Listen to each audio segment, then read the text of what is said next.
কিরে মামা, এনে চুপচাপ বসে আসোস, মন খারাপ? মামা তুমি দেখে বলো, তোমার কথা আছে। মামা হ্যাঁ, আমার না সবকিছু কেমন গরমিল লাগতেছে। আচ্ছা বৃষ্টি কি সত্যি গরিব? মানে ওই কি তোমাকে ওই যে অফিসে রান্নার কাজ করে আর ওর বাপে কি দর্জি? হ্যাঁ। এই মামা, তুই কি আমার কথা বিশ্বাস করতেছিস না? না বিশ্বাস করি, কিন্তু তুমি যে গভীর জলের মাছ। কথাটা এইভাবে বলা উচিত হয় নাই তোর।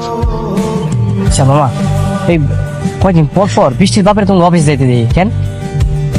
দর্জি না, ওই যে আমার বসের শার্ট প্যান্ট কোট এগুলা ক্যাট ক্যাট ক্যাট ক্যাট কাইটা সেলাই করে। আচ্ছা মামা, হ্যাঁ? এই তোমার অফিসের যে বস মালিক, হ্যাঁ। হ্যাঁ নাম কি? সারে নাম আমির, আমির চৌধুরী। হ্যাঁ কি অফিস আছে? হ্যাঁ আছে। কেন কেন? আচ্ছা তাহলে যাইতেছি, এ মামা মামা বুঝা। তোমাকে অফিসে যাইতেছি আমির চৌধুরীর সাথে দেখা করতে। আচ্ছা ভালো কথা, হ্যাঁ। তোমাকে তো অফিস, তাহলে তুমিও চলো আমার লাগে।